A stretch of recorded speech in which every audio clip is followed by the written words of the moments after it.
સૌને મારા નમસ્કાર.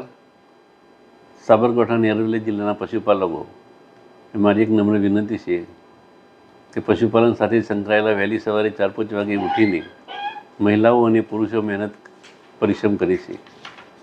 દિવસે ઘાસચારો, પશુ માવજત સહિતની મહેનત કરતા હોય છે.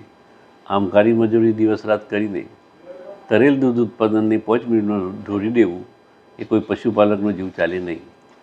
આવા વિડીયો જોઈને અમને જીવ બળે છે કે મહા મહેનતે ઉત્પાદન થતા દૂધને આવી રીતે ઢોળી કેવી રીતે શકાય?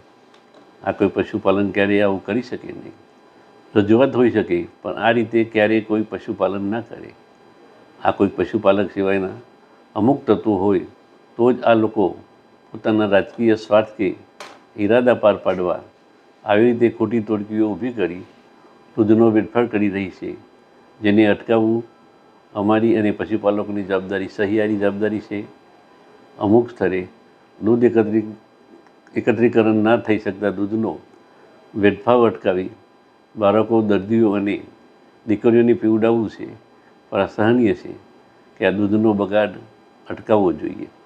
આ રીતે આ પરિસ્થિતિ જોઈને અમારો આત્મા દુખે છે અને અમે ચિંતા કરીએ છીએ કે પશુપાલક જલ્દી સાથ અને સહકાર આપે અને દૂધ ફરીથી આપણી જ સંસ્થા છે અને આપણે આ સંસ્થામાં આપણે સૌના સાથ અને સહકારથી આગળ વધીએ.